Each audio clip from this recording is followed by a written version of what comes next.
Hello students, I am CS Monica Agrawal. Here I am taking your session for auditing IPCC. It's going to be very interesting session. Firstly, we are going to discuss chapter first, that is about nature, objective and scope of auditing. In this chapter, we are basically going to discuss very crucial and basic concept of auditing. कहने का मतलब ये है बच्चों कि जैसे ये chapter हम पढ़ लेंगे उसके बाद ऑडिट क्या होती है इसकी अंडरस्टैंडिंग हमारे माइंड में क्लियर हो जाती है। तो आइए हम देखते हैं कि इस चैप्टर में हम क्या क्या पढ़ने वाले हैं। ऑडिट से रिलेटेड सारे टर्मिनोलॉजीज मैं आपको यहाँ पे सिखाऊंगी।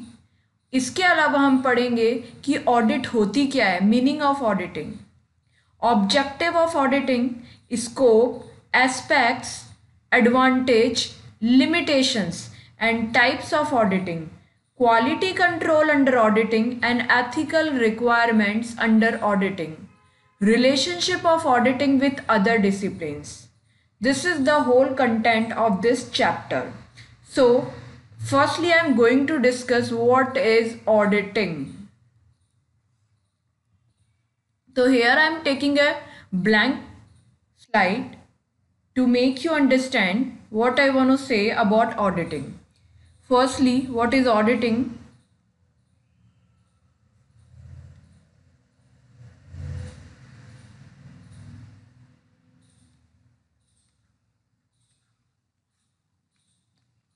What you guys understand with the meaning of auditing? Some says it's examination. Some student says it's accounts checking.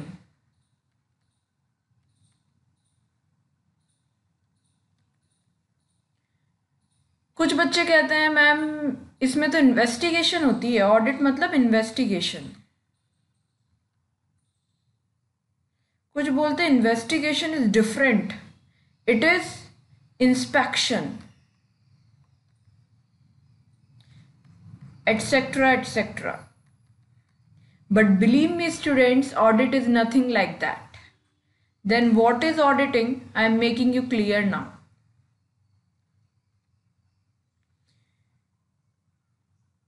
समझने की कोशिश कीजिएगा, बहुत इंपॉर्टेंट कॉन्सेप्ट है आपके लिए एग्जाम पॉइंट ऑफ व्यू से भी और अंडरस्टैंडिंग लेवल से भी। अगर आपको ऑडिट की डेफिनेशन नहीं समझ में आती तो आगे आप कुछ भी नहीं समझ पाएंगे ऑडिट के बारे में।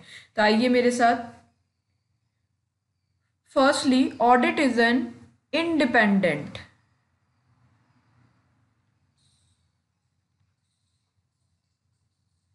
plus systematic examination. What is independent and systematic examination of what? Of financial information. बेटा हैव पेशेंस, आपको सब कुछ समझ में आ जाएगा जैसे जैसे मैं आपको आगे बताती जा रही हूँ।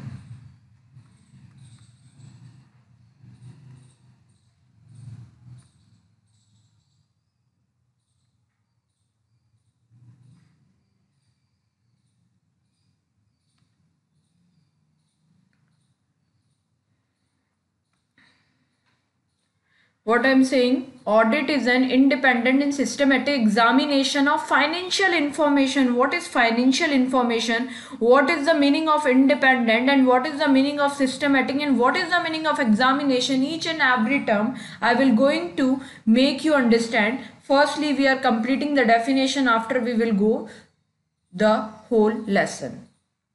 Financial information of an entity.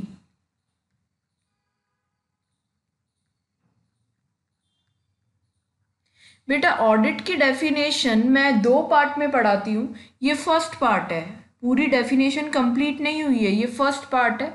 हम पहले फर्स्ट पार्ट अंडरस्टैंड करेंगे, after that we will going for the second part. तो फर्स्ट पार्ट आप दोनों को आप फर्स्ट और सेकंड पार्ट समझ लेंगे, आप ऑडिट समझ जाएंगे। तो सबसे पहले हम देख रहे हैं what is the meaning of independent. बेटा ऑडिट क्या होनी चाहिए? इंडिपेंडेंट चेकिंग होनी चाहिए। इंडिपेंडेंट चेक होना चाहिए मतलब किसी का इंटरफेरेंस नहीं होना चाहिए ऑडिटर के चेकिंग प्रोसीजर में, ऑडिटर की चेकिंग में। अगर ऑडिटर अपने डिसीजन खुद नहीं ले पाता है, यानी कि उसके डिसीजन किसी और बंदे से इन्फ्लुएंस्ड है, तो उसे हम बोलेंगे lack of independence. Your decisions are substitute of the influence of other person, that it means you are lacking from independence। और अगर ऑडिट इंडिपेंडेंट नहीं होती है तो ऑडिट होने का कोई मतलब नहीं है, इसलिए हमने सबसे पहला वर्ड ऑडिट की डेफिनेशन में यूज किया है independent. Now systematic, what is the meaning of systematic? Systematic का मतलब है बेटा अगर आप सीए बनेंगे ही, आप सीए बन जाते हैं, जितने भी बच्चे सीए बनते हैं सबके काम करने का तरीका अपना अलग हो सकता है, तो सब ऑडिट अपने अपने तरीके से कर रहे हैं, तो बहुत ज़्यादा मिसकंसेप्शन अराइज हो जाएगा उस केस में। तो इसलिए हमने एक काम किया कि हमने है ना सिस्टमैटिक ऑडिट कर दी, यानी कि सबको ऑडिट एक तरीके से करनी है, एज पर स्टैंडर्ड्स करनी है, और वो स्टैंडर्ड्स कहलाते हैं SA, स्टैंडर्ड्स ऑन ऑडिटिंग। तो ऑडिट इंडिपेंडेंट होनी चाहिए बेटा और सिस्टमैटिक होनी चाहिए, यानी कि एज पर ऐसे होनी चाहिए, यानी कि स्टैंडर्ड्स ऑन ऑडिटिंग होनी चाहिए। मैम ये स्टैंडर्ड्स ऑन ऑडिटिंग क्या होते हैं? जैसे आपके AS अकाउंटिंग स्टैंडर्ड होते हैं, अकाउंट्स के स्टैंडर्ड्स होते हैं, वैसे ऑडिट में भी स्टैंडर्ड्स ICAI ने आपके लिए बनाए हैं, that is called standards on auditing, जिनको फॉलो करके हमें ऑडिटिंग करनी होती है। Systematic and independent examination, examination तो है ये, पर किसका? फाइनेंशियल इंफॉर्मेशंस का। Audit is an independent systematic examination of financial information.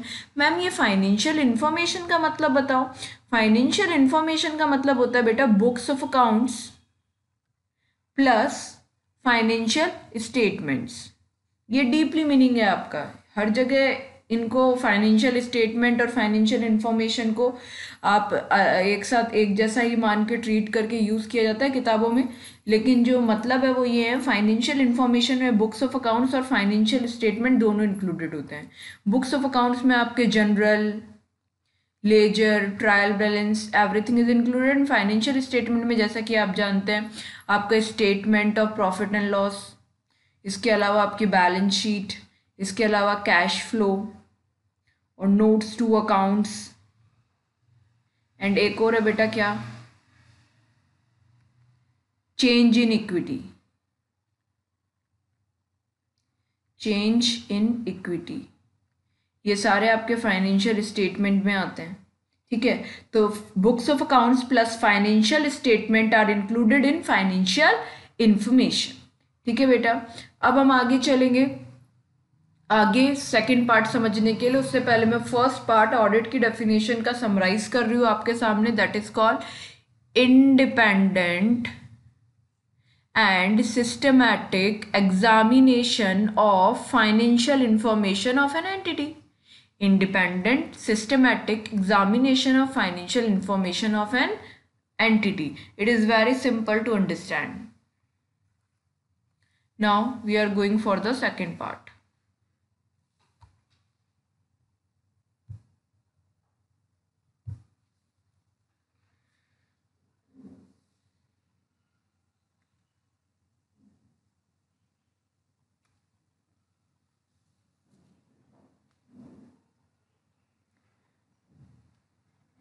Whether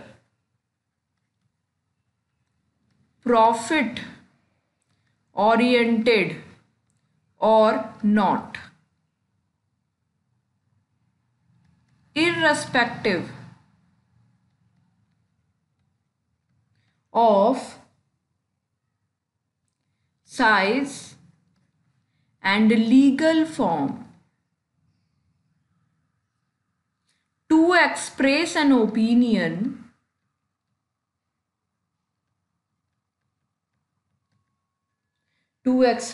opinion on financial information of its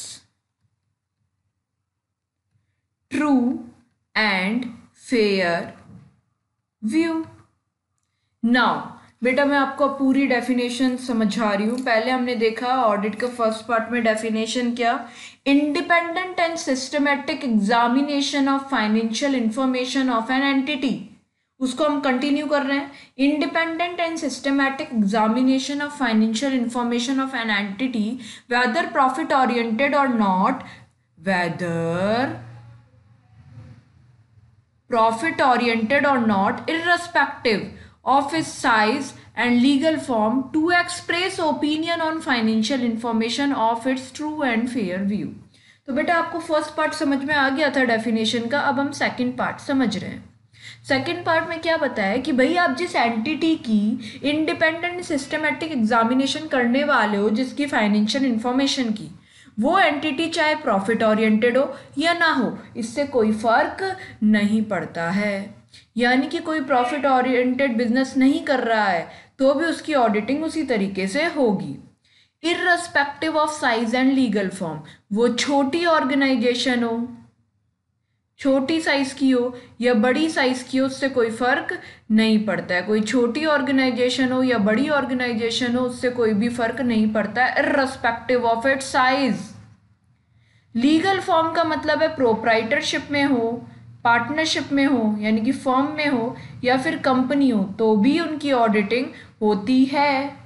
ये बात अलग है कि कुछ के लिए कंपल्सरी है और कुछ के लिए वॉलेंट्री है, वो हम आगे चल के देखेंगे। To express opinion on financial information, किस लिए की जाती है बेटा ऑडिट? ऑडिटर अपनी ओपिनियन एक्सप्रेस करता है फाइनेंशियल इंफॉर्मेशन पे कि मेरी नज़रों में ये फाइनेंशियल इंफॉर्मेशन करेक्टली बनाई गई है या नहीं बनाई गई है। बेटा ऑडिटर का वही काम होता है जो एक डॉक्टर का होता है। डॉक्टर हमारी बॉडी का चेकअप करता है और ऑडिटर हमारी फाइनेंशियल इंफॉर्मेशन का चेकअप करता है। डॉक्टर हमारी बॉडी का चेकअप करने के बाद अपनी ओपिनियन देता है कि आपको बुखार हुआ है, क्या हुआ है, आपको प्रॉब्लम क्या है, और उसी तरीके से ऑडिटर हमारी फाइनेंशियल इंफॉर्मेशन को चेक करने के बाद बताता है कि ये ट्रू एंड फेयर है या नहीं है।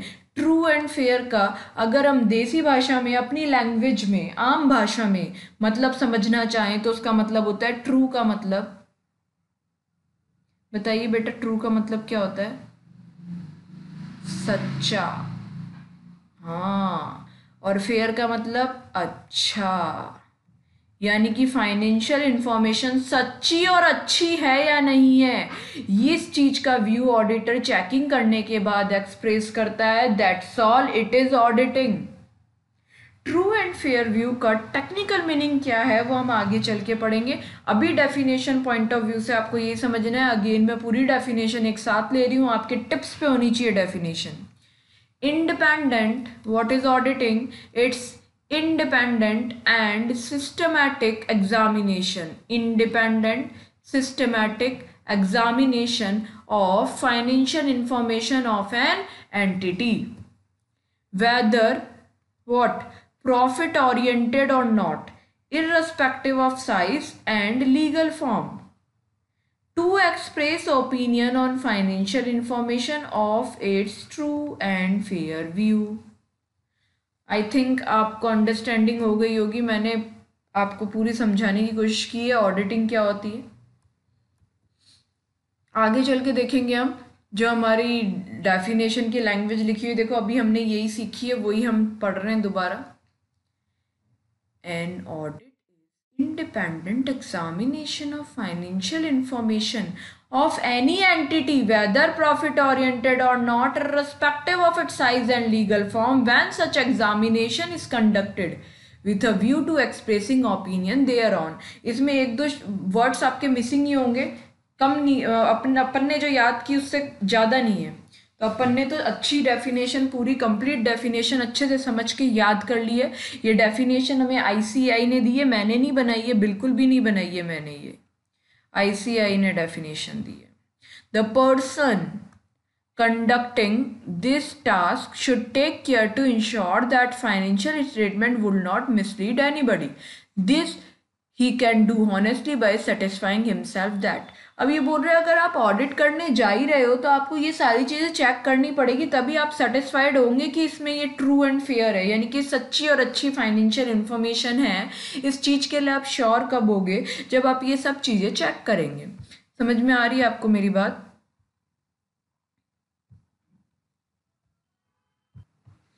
Now what I am saying, उनको क्या क्या चीज़ें चेक करनी पड़ेगी अगर आप ऑडिटिंग करने जा रहे हो किसी की, किसी कंपनी की, किसी भी बिजनेस एंटिटी की। अगर आप ऑडिट करने जा रहे हो, आप सीए हो और ऑडिट करने जा रहे हो, यानी कि आप ऑडिटर हो और आप चेकिंग कर रहे हो, तो आप क्या क्या चीज़ें चेक करेंगे? Accounts have been drawn up with reference to entries in the books of accounts. बेटा आपके बुक्स ऑफ अकाउंट्स में जो एंट्री जनरल पास हुआ है वही आपके अकाउंट्स में शो होना चाहिए, यानी कि लेजर्स में लेजर और जनरल आपके मैच करना चाहिए बेटा। Entries in books of accounts are adequately supported with evidence.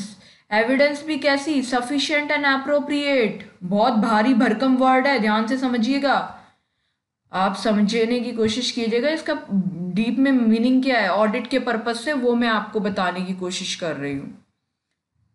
Sorry, the entries in the books of accounts are adequately supported by sufficient and appropriate evidence. मतलब आपके जनरल के अंदर, बुक्स ऑफ अकाउंट्स के अंदर कोई ऐसी एंट्री तो नहीं है जो फॉल्स हो, वो एंट्री ट्रू होनी चाहिए और उसके लिए आपके पास क्या होना चाहिए? सबूत होना चाहिए, जैसे कोई रिसिप्ट वगैरह। अगर कोई एक्सपेंडिचर की एंट्री है तो उसकी रिसिप्ट होनी चाहिए।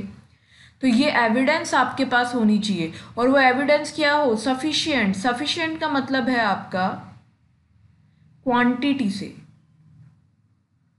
अगर एक एविडेंस काफ़ी नहीं हो तो एक से ज़्यादा होनी चाहिए। अगर एक से भी सफिशिएंट आप फील कर रहे हो तो इट्स ओके।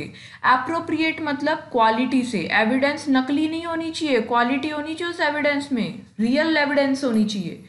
तो आपकी जो बुक्स ऑफ अकाउंट्स हैं उसके साथ आपके पास क्या भी होनी चाहिए बेटा? जो भी एंट्री आप पास करोगे उससे रिलेटेड आपके पास एविडेंस है या नहीं है, ये भी ऑडिटर चेक करेगा। पहले ऑडिटर क्या चेक कर रहा है कि उसके लेजर और जनरल मैच कर रहे हैं नहीं कर रहे, और जो भी उसने जनरल एंट्रीज पास की है उसके सपोर्ट में उसके पास क्या है बेटा? एविडेंस है या नहीं है।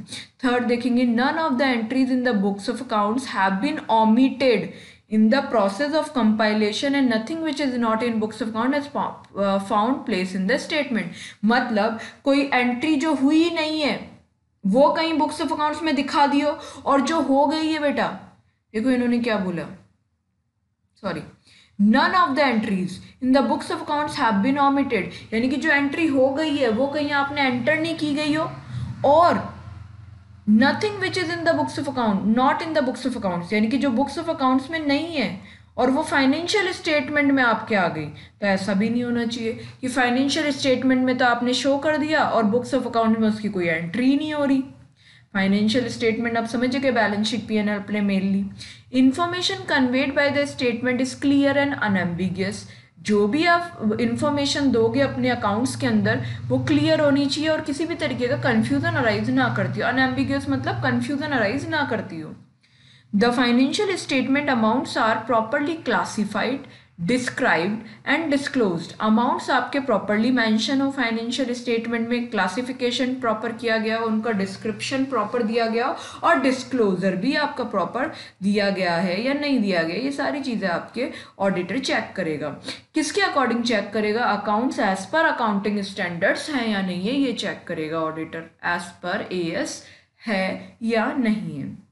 The statement of accounts present a true and fair picture of the operational result and of the assets and liabilities। तो आपको ये भी देखना है कि आपके स्टेटमेंट ऑफ अकाउंट्स हैं वो true and fair picture present कर रहे हैं नहीं कर रहे। मतलब अकाउंट्स में तो कुछ और हो रहा है, मतलब आपके अकाउंट्स नकली हैं, आपके अकाउंट्स फर्जी हैं, ट्रू एंड फेयर नहीं है। क्यों? क्योंकि जो आपके ऑपरेशनल रिजल्ट्स हैं, मतलब एक्चुअल में प्रॉफिट कुछ और है और फाइनेंशियल स्टेटमेंट में कुछ और दिखा रखा है। तो आपके एक्चुअल ऑपरेशनल रिजल्ट मैच करने चाहिए किसके साथ? स्टेटमेंट्स के साथ। और असेट्स एंड लाइबिलिटीज भी आपकी मैच करनी चाहिए एक्चुअल से। जो बैलेंस शीट में शो रखी है वो ही आपकी एक्चुअल में डिस्क्लोज हो।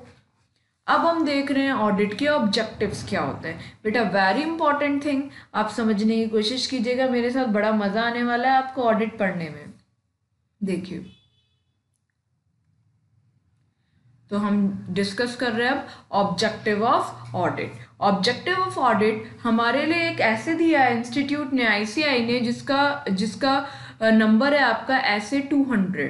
ऐसे 200 जैसे आपके एएस होते हैं ना, एएस 1-2, अपने यहाँ पे 200 से हैं, तो आप इसके लिए कोई परेशानी ना होनी चाहिए आपको कि मैम 200 से पहले वाले कहाँ गए, और 200 के बाद में भी सीक्वेंस में नहीं है रेगुलर, ठीक है बेटा। तो ऐसे 200 यानी कि स्टैंडर्ड्स ऑन ऑडिटिंग 200, जिसका नाम दिया गया overall objective of independent auditor. बेटा इंडिपेंडेंट देखो इसमें लिखा भी गया है, जिससे फोकस रहे लोगों को कि ऑडिटर ऐसा वैसा नहीं होगा, अपना इंडिपेंडेंट होगा, ठीक है बेटा। अब देखो ऐसे 200 आपको क्या बोल रहा है, in conducting audit of financial statement overall objective auditor का क्या होना चाहिए, ऑडिटर का ओवरऑल ऑब्जेक्टिव क्या होना चाहिए, obtain reasonable assurance about whether the financial statement as a whole are free from material misstatement, कि आपके जो फाइनेंशियल स्टेटमेंट हैं वो क्या होने चाहिए, free from material miss statement. Ma'am what is the meaning of free from material miss statement? Free from material miss statement का मतलब है ट्रू एंड फेयर, सिंपल। अरे वाह, ट्रू एंड फेयर का मतलब क्या है, सच्चा और अच्छा। Free from material miss statement का मतलब क्या है, ट्रू एंड फेयर। अब और दूसरी भाषा में आपको समझाने की कोशिश करती हूँ। मिस स्टेटमेंट का मतलब होता है कोई भी प्रॉब्लम, कोई भी गलती, कोई भी ऐसी बात जो आपने सही तरीके से मेंशन नहीं की है, ठीक है। अगर उसका इम्पैक्ट पड़ रहा है किस पे, यूजर्स पे, जो फाइनेंशियल स्टेटमेंट को जो लोग यूज करते हैं उन पे उनका इम्पैक्ट पड़ रहा है, तो ऐसे मिस स्टेटमेंट को बोलेंगे material miss statement. For example बेटा, किसी के लिए कोई दूसरी चीज इंपॉर्टेंट हो सकती है, किसी के लिए कोई दूसरी चीज। अगर ये यूजर्स के लिए मटेरियल है मिस स्टेटमेंट, तो उसे हम बोलेंगे मटेरियल मिस स्टेटमेंट। तो ऐसे मिस स्टेटमेंट जो यूजर्स के लिए इंपॉर्टेंट है, मतलब यूजर्स उसको कंसिडर करेगा, उसकी ओपिनियन चेंज हो जाएगी यूजर की, तो उस केस में हम उसको मटेरियल मिस स्टेटमेंट बोलेंगे। और अकाउंट्स में इस तरीके के मटेरियल मिस स्टेटमेंट होने चाहिए, नहीं होने चाहिए, नहीं होने चाहिए। तो कैसे होने चाहिए हमारे financial statement, free from material miss statement. तो ऑडिटर को इस चीज की रीजनेबल एश्योरेंस लेनी है कि हमारे financial statement free from material misstatement हो। To report on financial statement and जैसे ही आपने रीजनेबल एश्योरेंस ले ली है, अब आपको इस चीज पे रिपोर्ट करना है। ये हम पढ़ रहे हैं, हमने ऑडिटर को एज पर ऐसे 200 क्या ऑब्जेक्टिव दिया गया है, उसे रिपोर्ट करना है फाइनेंशियल स्टेटमेंट पे। एक रिपोर्ट बनाता है ऑडिटर, जिसको हम बोलते हैं ऑडिट रिपोर्ट। और जो वो रिपोर्ट बनाएगा, जो ऑडिट करेगा, वो एज पर ऐसे यानी कि स्टैंडर्ड्स ऑन ऑडिटिंग करेगा। और उसने जो भी ढूंढा है ऑडिटिंग के अंदर उसके अकॉर्डिंग, तो दो चीज़ों के अकॉर्डिंग वो रिपोर्ट बनाएगा, एक तो स्टैंडर्ड्स ऑन ऑडिटिंग और ऑडिटर्स फाइंडिंग, यानी कि ऑडिट के काम में उसने क्या क्या मिला उसे। अब देख रहे हैं हम scope of audit. Audit should be organise to cover adequately, scope हम देख रहे हैं, scope of audit. Audit should be organise to cover adequately all aspects of the enterprise. To form an opinion on the financial statement, auditor should be reasonably satisfied as to whether the information contained in the underlying accounting records and other source data is reliable. देखो बेटा समझने की कोशिश करो, audit के scope हम किस तरीके से आपको डिफाइन कर रहे हैं। बेटा ऑडिट के अंदर स्कोप का मतलब क्या होता है, पहले आप मुझे ये बताइए, सोचने की कोशिश कीजिए कि स्कोप का मतलब क्या होता है। बेटा स्कोप का मतलब होता है किसी भी चीज़ का दायरा, कि वो किस किस चीज़ को कवर करने वाला है। तो अब हम ये देख रहे हैं कि ऑडिट किस किस चीज़ को आपके कवर करने वाला है, कि ऑडिट के स्कोप में ऑडिटर को क्या क्या चीज़ें कवर करनी है, उसे एक अपनी ओपिनियन फॉर्म करनी। जैसे मैंने आपको बताया कि auditor accounts and financial information पे अपनी ओपिनियन एक्सप्रेस करता है कि मेरे अकॉर्डिंग ये सही है या नहीं है। जैसे कि डॉक्टर आपके बॉडी की चेकअप करने में कभी कभी रॉन्ग हो सकता है, वैसे ऑडिटर भी रॉन्ग हो सकता है, but he is a professional, तो हमें उसे अपने से ज़्यादा बिलीव होता है। तो अब हम देख रहे हैं कि ओपिनियन ऑडिटर एक्सप्रेस कर रहा है। To form an opinion the auditor should be satisfied, auditor को सेटिस्फाइड होना जरूरी है ऑडिट के अंदर, तब तक उसका स्कोप खत्म नहीं होता है जब तक कि वो सेटिस्फाइड नहीं हो जाता है कि अकाउंटिंग इन्फॉर्मेशन रिलायबल है और सफिशिएंट है, जिस पे विश्वास किया जा सकता है, और वो सफिशिएंट है यानी कि पूरी कंप्लीट है, on the basis for preparation of financial statement, और उनके बेसिस पे फाइनेंशियल स्टेटमेंट बनाए जा सकते हैं। तो जब तक ऑडिटर को बिलीव नहीं हो जाता, उसका स्कोप खत्म नहीं होता है ऑडिट का। कहने की बात यह है कि all aspects of enterprise to be covered in audit, यानी कि एंटरप्राइजेज में कुछ भी चल रहा हो सब कुछ चेक होता है ऑडिट के अंदर, कुछ भी छोड़ा नहीं जाता है, क्योंकि अगर कुछ भी छूटा तो वहीं फ्रॉड हो सकता है। In forming his opinion, the auditor should also decide whether the relevant information is properly disclosed in financial statement. Auditor को opinion देते टाइम ये भी डिसाइड करना है कि जो इन्फॉर्मेशन शो की गई है क्या वही फाइनेंशियल स्टेटमेंट में दी गई है, कहीं बुक्स ऑफ अकाउंट्स और फाइनेंशियल स्टेटमेंट मिसमैच तो नहीं हो रहे। तो वो दो क्या होने चाहिए, मैचिंग होनी चाहिए, बुक्स ऑफ अकाउंट्स और financial statement should be matched. Auditor is not expected to perform duties which fall outside the scope of his competence. बेटा कई काम होते हैं जो ऑडिटर के स्कोप से बाहर माने जाते हैं, जैसे कि मैं आपको एग्जांपल दे रही हूँ, वो not with in the scope के।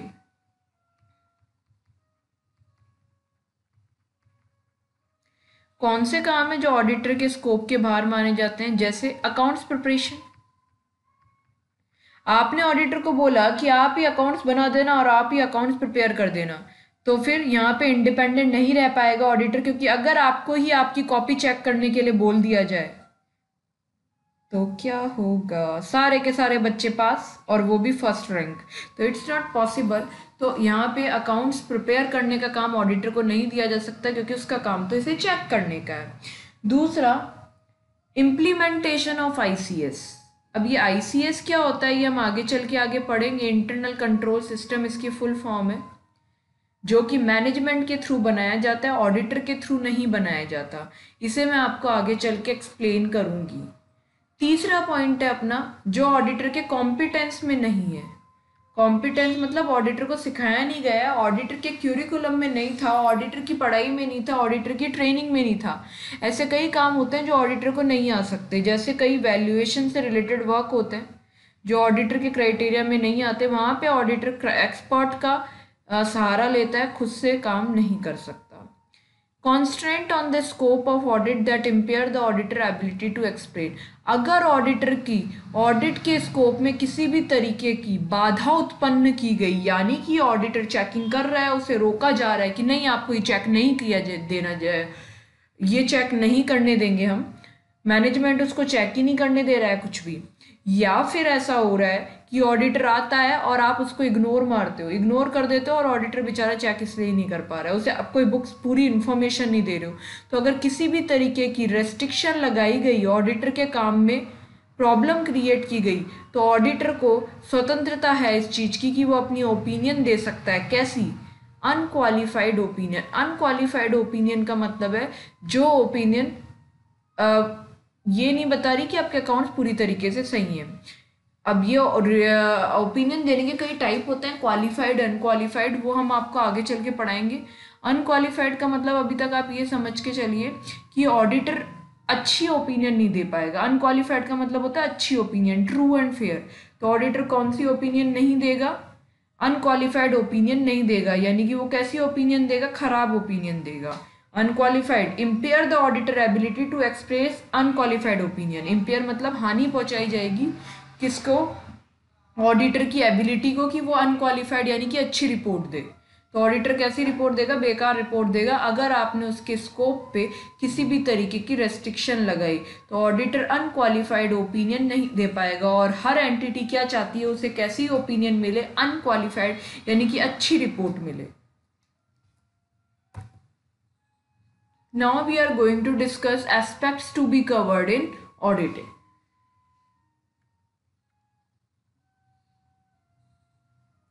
Aspects मतलब क्या क्या बातें हम ऑडिट के अंदर कवर करते हैं, वो सब हम चीज़ें देखने वाले हैं। Examination of system of accounting and internal control, कि हमारे यहाँ पे अकाउंटिंग सिस्टम कैसा है और इंटरनल कंट्रोल सिस्टम कैसा है। इंटरनल कंट्रोल सिस्टम में आगे चल के आपको डेप्थ में समझाऊंगी, अभी आप इतना ही समझ लीजिए। मैनेजमेंट प्रिपेयर करता है और किसी भी तरीके का इंटरनली स्टाफ वगैरह कोई भी प्रॉब्लम क्रिएट ना करे, इसलिए अपन इंटरनल कंट्रोल सिस्टम क्रिएट करते हैं, मैनेजमेंट क्रिएट करता है।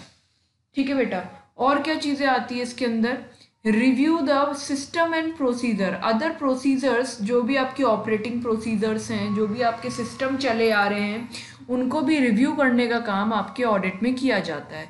चेकिंग द अर्थमेटिकल एक्यूरेसी, यानी कि मैथमेटिकल कोई प्रॉब्लम तो नहीं है किसी कैलकुलेशन वगैरह टाइप की, तो वो भी ऑडिट में चेक किया जाता है। Verification of authenticity and validity of transaction, कि आपकी जो ट्रांजैक्शन है वो ऑथेंटिकेटेड यानी कि प्रॉपर अप्रूवल के साथ और वैलिड ट्रांजैक्शंस हैं या नहीं है। ऐसा तो नहीं है कि आपने ऐसी ट्रांजैक्शन एंटर कर दी है जिसके लिए आप अप्रूव्ड ही नहीं थे। फॉर एग्जांपल, कोई खर्चा करने के लिए आपको डायरेक्टर की अप्रूवल चाहिए और आपने खर्चा तो शो कर दिया पर डायरेक्टर की अप्रूवल नहीं ली। Ascertaining that a proper distinction has been made between items of capital and revenue, आपको ये भी चेक करना पड़ेगा कि जो कैपिटल आइटम्स है वो कैपिटल हेड में शो किए गए हैं और जो रेवेन्यू वो रेवेन्यू में, तो और जो भी अकाउंट्स है वो प्रॉपर अकाउंटिंग पीरियड के अंदर एंटर किए गए हों।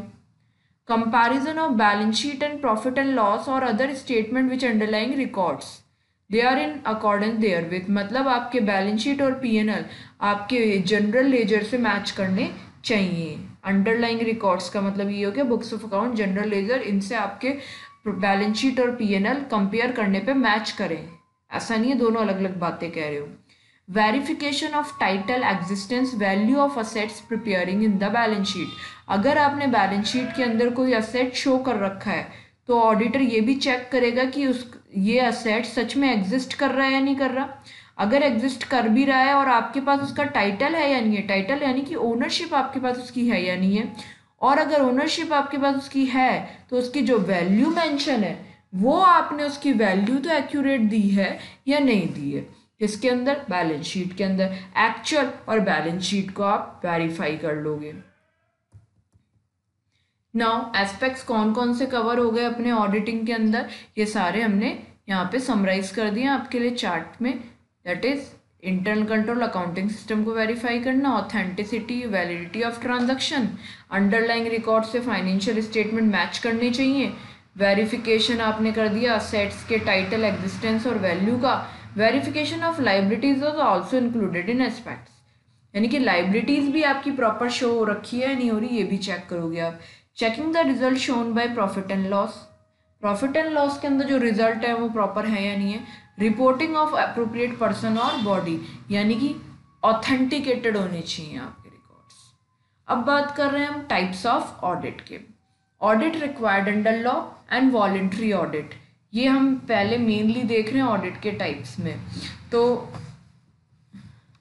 टाइप्स ऑफ ऑडिट में मतलब ऑडिट रिक्वायर्ड अंडर लॉ का मतलब है कि आपको ये करवानी पड़ेगी, ये किसने कहा है आपको? लॉ ने कहा है। तो ऐसी ऑडिट्स को हम क्या बोलते हैं? Audit required under law.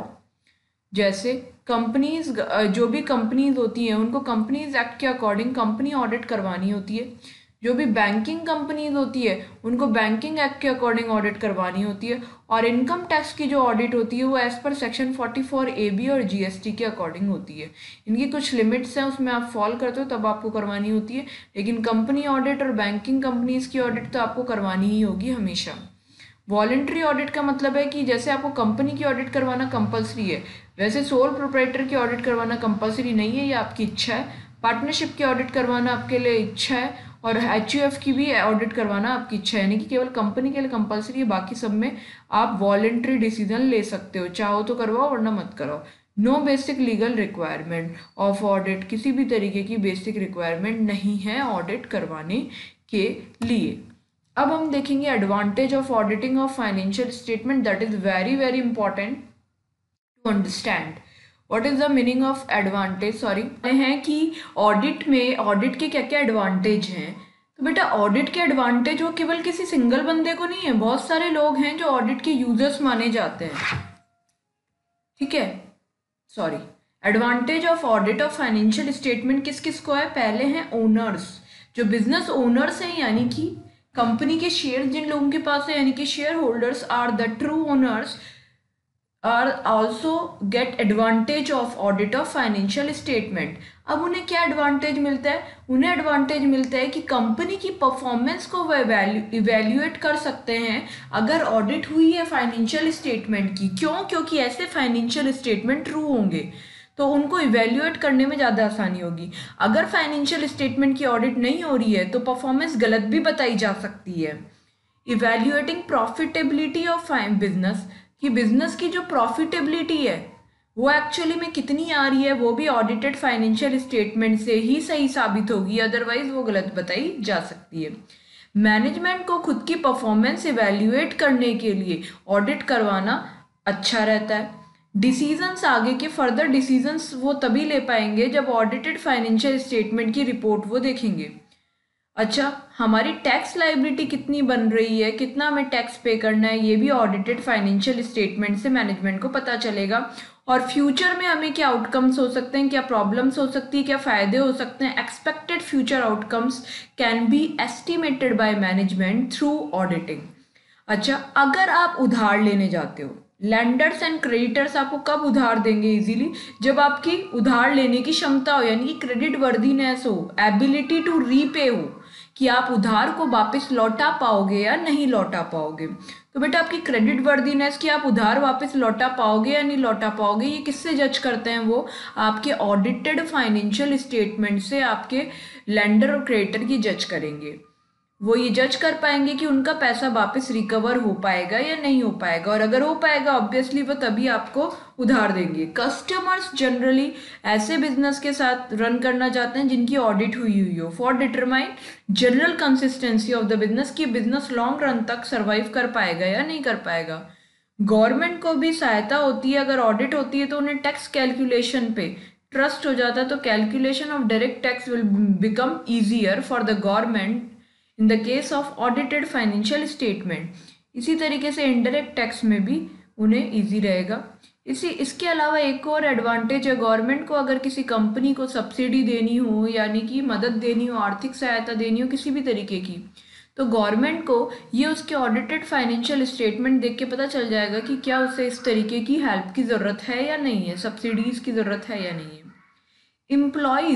Employees को उनकी वेजेस, यानी कि वेजेस और सैलरीज टाइम टू टाइम मिलेगी, रीजनेबल मिलेगी, क्योंकि वो फाइनेंशियल स्टेटमेंट से मैच करेगी। अच्छा, अगर आपने कुछ बोनस डिक्लेयर कर रखा है तो बोनस मिलता है आपको प्रॉफिट पे, तो अगर बोनस आप प्रॉफिट पे जो डिमांड कर रहे हो, तो प्रॉफिट अगर आपका सही कैलकुलेटेड है तो बोनस भी आपका सही कैलकुलेट हो पाएगा, अदरवाइज वो भी नहीं हो पाएगा। तो एम्प्लॉयज़ को ये भी एडवांटेज है। तो ये सारे एडवांटेज हमने अलग अलग बंदों के पॉइंट ऑफ व्यू से पढ़े हैं। नाउ लिमिटेशन क्या है ऑडिटिंग की, that is inherent limitation of auditing which is very important. Inherent limitation, ma'am ये क्या होता है इनहरेंट लिमिटेशन? वही हम समझने की कोशिश कर रहे हैं कि ये इनहरेंट लिमिटेशन ऑफ ऑडिट क्या होता है। बेटा इनहरेंट का मतलब होता है इनबॉर्न, मतलब वो आपके साथ है, मतलब आप कुछ भी कर लो, इन लिमिटेशंस को आप अवॉइड नहीं कर सकते, ये ऑडिट की इनहरेंट लिमिटेशंस है। The nature of financial reporting, financial reporting बनाने का नेचर ही ऐसा है कि अगर उसमें कोई गड़बड़ हो गई तो ऑडिटर उसमें कुछ नहीं कर सकते, क्योंकि वो जजमेंट और सब्जेक्टिविटी का मैटर है। जजमेंट ऑफ सब्जेक्टिविटी, इससे क्या मतलब है मैम आपका? बेटा जजमेंट एंड सब्जेक्टिविटी का मतलब है कि आपको एस्टिमेट्स लेने पड़ते हैं फाइनेंशियल रिपोर्टिंग करते टाइम, तो वो एस्टिमेट्स अगर रॉन्ग हैं तो इसमें ऑडिटर क्या कर सकता है? Nature of audit procedures, auditor खुद जब ऑडिट करता है तो वो एक्चुअली सब कुछ A to Z चेक नहीं कर सकता, that is not practically possible. वो सैम्पल चेकिंग करता है, यानी कि each and everything will not be checked by auditor. इसके कारण ऑडिट में कभी भी आप 100% अश्योर नहीं हो सकते कि यहाँ पे कोई भी फ्रॉड नहीं है ऑडिट होने के बाद, यानी कि auditing always give you reasonable assurance that financial statement are free from material misstatement. Reasonable assurance मतलब नॉट 100%, हम कोशिश कर रहे हैं कि कम से कम इसमें कोई भी मिस स्टेटमेंट हो, हमने चेक कर लिया है, मटेरियल मिस स्टेटमेंट नहीं होगा ऑडिट में, लेकिन उसके बाद भी चांसेस है क्योंकि ऑडिटर ने सब कुछ सही तरीके, सब कुछ फुली तरीके से चेक नहीं किया है, यही ऑडिट प्रोसीजर्स का ड्रॉबैक है। Timeliness of financial reporting and balance between benefit and cost, बेटा ऑडिटर को टाइम, बेनिफिट और कॉस्ट के अंदर भी अपना बैलेंस बनाना होता है। क्यों? क्योंकि ऑडिटर अगर एक एक चीज़ डिटेल में चेक करेगा तो हो सकता है 1 साल की ऑडिट करने में उसे 5 साल लग जाए। That is not practically possible. उसे 1 साल की ऑडिट उस स्टिपुलेटेड टाइम में ही कंप्लीट करनी होती है, और उसके लिए उसे जो कॉस्ट है वो भी उसे ध्यान में रखनी है कि जितना उसे फीस दी गई है उसके अकॉर्डिंग वो अपनी कॉस्ट रिकवर कर पाए। Other matters that affect limitation of an audit. इसके अलावा ऑडिट के अंदर अगर किसी बड़े बंदे ने, बड़े बंदे से मतलब है मैनेजमेंट के सीनियर बंदे ने यानी कि डायरेक्टर वगैरह ने आपस में हाथ मिला के कॉल्यूजन करके कोई फ्रॉड कर लिया, तो वो पूरी कोशिश करते हैं कि ऑडिटर को उसके बारे में पता ना चले, और इस केसेस में कई बार ऑडिट फेल हो जाती है। Existence and completeness of related party relationship and transaction. कई बार रिलेटेड पार्टी ट्रांजैक्शन के कारण भी ऑडिटर ड्रॉबैक होता है, ऑडिट के अंदर पता नहीं लगाया जा पाता। Occurrence of non compliance with law and regulation. Law and regulation से अगर आपने नॉन कंप्लायंस की है तो वो भी एक आपका डिफॉल्ट माना जाता है। Future event and condition that may cause entity to cease continue going concern.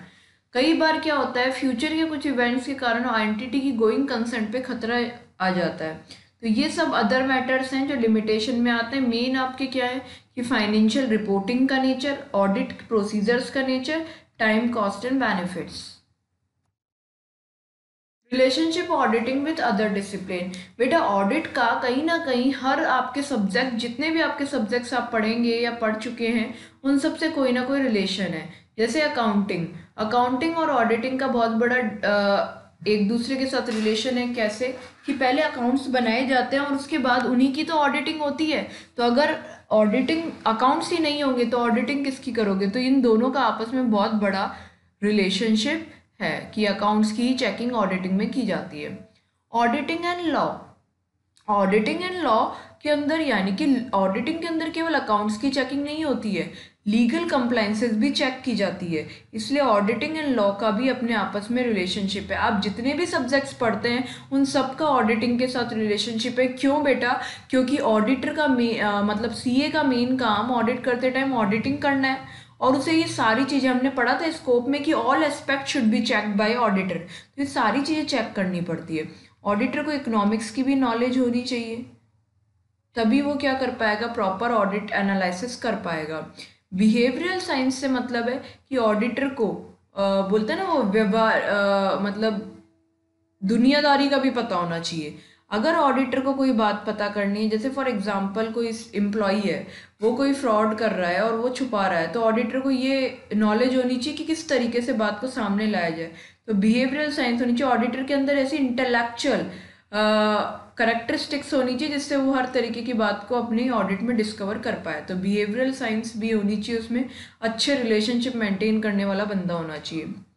Auditing statistics and mathematics का भी रोल होता है, क्योंकि ऑडिटर को कैलकुलेशन पॉइंट ऑफ व्यू से भी चेकिंग करनी होती है। डेटा प्रोसेसिंग की भी ऑडिटिंग में आपको ज़रूरत पड़ती है कि भाई आप इंफॉर्मेशन टेक्नोलॉजी को भी आप चेक करना पड़ता है, क्योंकि आजकल ज़्यादातर जो भी सिस्टम्स हैं वो सारे अकाउंट्स वगैरह आपके मेंटेन करते हैं इंफॉर्मेशन टेक्नोलॉजी यानी कि कंप्यूटर के थ्रू। ऑडिटर को फाइनेंशियल मैनेजमेंट, ऑडिटिंग और फाइनेंशियल मैनेजमेंट में भी अपने आपस में बहुत बड़ा रिलेशनशिप है, क्योंकि ऑडिटर फाइनेंशियल मैनेजमेंट को भी चेक करता है कि एंटिटी में फाइनेंशियल मैनेजमेंट पूरी तरीके से प्रॉपर हो रहा है नहीं हो रहा, पैसा कहाँ से आ रहा है और कहाँ पे लगाया जा रहा है, यानी sources and application of funds should be checked in auditing. इसके अलावा प्रोडक्शन यानी कि कॉस्टिंग, यानी कि अगर कोई एंटिटी मैन्युफैक्चरिंग में इन्वॉल्व है तो उसका प्रोडक्शन किस तरीके से हो रहा है, प्रॉपर लॉसेस सही तरीके से तो रिकॉर्ड हो रहे हैं ना, किसी तरीके के अबनॉर्मल लॉसेस हो रहे हैं तो उनके पीछे क्या रीज़न है, नॉर्मल लॉसेस के पीछे क्या रीज़न है, ये सारी चीज़ें ऑडिटिंग में आपकी कॉस्ट में यानी कि प्रोडक्शन के साथ चेक की जाती है। अब बात आ रही है कि हमारे ऑडिटिंग के अंदर स्टैंडर्ड्स बने हुए हैं कई तरीके के। मैंने आपको एक स्टैंडर्ड का नाम बताया था, that is standards on auditing. ठीक है बेटा, जो आपका चेक किया जाता है स्टैंडर्ड्स ऑन ऑडिटिंग आपके ऑडिटर तब यूज़ करेगा बेटा जब उसे हिस्टोरिकल फाइनेंशियल इंफॉर्मेशन की चेकिंग करनी है, जैसे कि हमारी ऑडिट में होता है। ऑडिट के अंदर हम फ्यूचर की चेकिंग नहीं करते हैं, फाइनेंशियल इंफॉर्मेशन पहले बन जाती है और उसके बाद हम उसकी चेकिंग करते हैं। एसआरई यानी कि स्टैंडर्ड्स ऑन रिव्यू इंगेजमेंट, ये आपके तब लगते हैं जब आप रिव्यू कर रहे होते हो। Not audit, it is called review. Review के अंदर रिव्यू किसका कर रहे हैं, हिस्टोरिकल फाइनेंशियल इंफॉर्मेशन का ही हम रिव्यू कर रहे हैं, तब हमारे ये स्टैंडर्ड्स लगते हैं। यानी कि ऑडिट में आपके लगेंगे ऐसे, और review of historical financial information में लगेंगे SRE। और अगर आप एश्योरेंस कर रहे, एश्योरेंस दे रहे हो केवल, तो एश्योरेंस इंगेजमेंट में आपके लगेंगे SAE, जिसके अंदर हिस्टोरिकल फाइनेंशियल इंफॉर्मेशन की चेकिंग नहीं होती है। अब बात आती है SRS आपके लगते हैं जब आप बेटा आप रिव्यू तो आपका हो गया, SRS आपके लगता है सर्विस इंगेजमेंट पे। तो SRS आपके सर्विस इंगेजमेंट पे लगते हैं। सर्विस इंगेजमेंट का मतलब है जैसे आप अकाउंट्स प्रिपरेशन का कोई काम कर रहे हो एंटिटी के लिए, कि आप ऑडिट नहीं कर रहे, रिव्यू नहीं कर रहे, कोई एश्योरेंस नहीं दे रहे आप उनको, एश्योरेंस का कोई काम नहीं कर रहे आप उनके लिए। एश्योरेंस का मतलब कि किसी भी तरीके की श्योरिटी नहीं दे रहे आप उनके लिए, कोई काम करके दे रहे हो, कोई इंगेजमेंट, कोई सर्विस दे रहे हो, तो उस केस के अंदर हमारे SRS स्टैंडर्ड्स लगते हैं।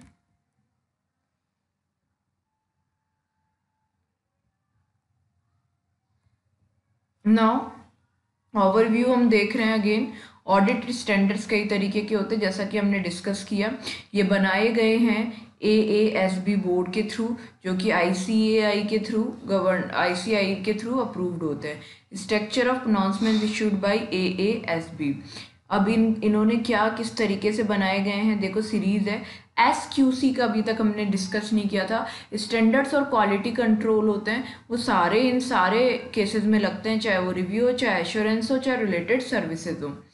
अगर आप क्वालिटी कंट्रोल का काम क्वालिटी कंट्रोल आपको सारे कामों में मेंटेन करनी है, तो उसके ऐसे हैं ये, SQC standards on quality control 1 से लेके 99 सीरीज अलॉट की गई है। सारे अभी आए नहीं है, ये तो केवल सीरीज अलॉटेड है। स्टैंडर्ड ऑफ रिव्यू एंगेजमेंट के लिए सीरीज है SRE 2002-2699। फिर हमारे जो ऐसे हैं उनकी सीरीज है 100 to 999, यानी कि जो हमारे ऑडिट में अप्लाई होते हैं। स्टैंडर्ड्स ऑन एश्योरेंस एंगेजमेंट यानी कि SAE की सीरीज है 3000 to 3699, और SRS यानी कि स्टैंडर्ड्स ऑन रिलेटेड सर्विसेज की सीरीज है 4000 to 4699। बेटा अब आप कंफ्यूज हो रहे होंगे कि ये अलग अलग तरीके के स्टैंडर्ड क्यों बनाए गए। बेटा ऑडिटर केवल ऑडिट ही नहीं करता है, वो कई सारे फंक्शंस कर सकता है। अगर ऑडिटर केवल ऑडिट कर रहा है तो उसे स्टैंडर्ड्स ऑन ऑडिटिंग ही लगाना है, और साथ में क्वालिटी कंट्रोल। अगर ऑडिटर रिव्यू कर रहा है तो उसे SRE लगाना है, साथ में क्वालिटी कंट्रोल। अगर ऑडिटर एश्योरेंस दे रहा है केवल किसी चीज़ की, तो उसे SAE लगाना है, यानी कि स्टैंडर्ड्स ऑन एश्योरेंस एंगेजमेंट। और अगर ऑडिटर रिलेटेड सर्विसेज प्रोवाइड कर रहा है तो उसे SRS और SQC लगाना है। अब बेटा ये एश्योरेंस एंगेजमेंट क्या होता है, रिव्यू एंगेजमेंट क्या होता है, रिलेटेड सर्विसेज, क्वालिटी कंट्रोल, और ऐसे ये सब क्या क्या बातें ऑडिटर में चेक करता है, ये मैं आपको आगे चल के डिटेल में ऐसे की क्लास में डिफरेंट मतलब अलग से बताऊंगी। अभी आपके बेसिक्स के लिए मतलब first chapter point of view से मैंने बहुत ज़्यादा आपको एक्सप्लेन कर दिया है। आगे चल के देखेंगे क्वालिटी ऑफ एन ऑडिटर। बेटा ऑडिटर में कैसी कैसी क्वालिटी होनी चाहिए, वो बंदा इंटीग्रिटी का होना चाहिए, यानी कि वो ईमानदार होना चाहिए। ऑब्जेक्टिविटी यानी कि उसका फोकस अपने ऑब्जेक्टिव पे होना चाहिए, that is to express true and fair view on the financial information, to express opinion on the true and fair view of financial information. Auditor अपने काम में इंडिपेंडेंट हो, यानी कि उसके डिसीजन किसी और से इन्फ्लुएंस्ड ना हो। ऑडिटर को काम करने की नॉलेज होनी चाहिए, practical and theoretical both issues. Communication skills अच्छी होनी चाहिए, वरना ऑडिटर किसी के साथ कम्युनिकेट नहीं कर पाएगा तो ऑडिट नहीं होगी। टैक्टफुल होना चाहिए, यानी कि काम निकालने वाला। जजमेंट, ऑडिटर ऐसा होना चाहिए जो किसी ना किसी डिसीजन पे पहुंच पाए। अगर ऑडिटर किसी भी तरीके का डिसीजन नहीं ले पाता है तो वो एक प्रॉपर ऑडिटर नहीं बन पाएगा और ऑडिट नहीं कर पाएगा। लॉजिकल स्किल्स मतलब चीज़ों को एनालाइज करके डिसीजन तक पहुंचने की स्किल्स उसके अंदर होनी चाहिए। टेक्निकल स्किल्स मतलब उसे नॉलेज होनी चाहिए हर चीज़ की, जैसे स्टैंडर्ड्स वगैरह की, अकाउंटिंग स्टैंडर्ड्स की और स्टैंडर्ड्स ऑन ऑडिटिंग की, आपके लॉ की, इन सब की उसे टेक्निकली नॉलेज होनी चाहिए। कॉन्फिडेंशियलिटी यानी कि ऑडिटर अपने क्लाइंट की इंफॉर्मेशन किसी और के साथ शेयर नहीं करेगा, ये भी उसे ध्यान रखना चाहिए। कॉशन यानी कि उसे अपना काम सावधानी पूर्वक करना है। तो अब हम आगे चलते हैं नेक्स्ट स्लाइड पे।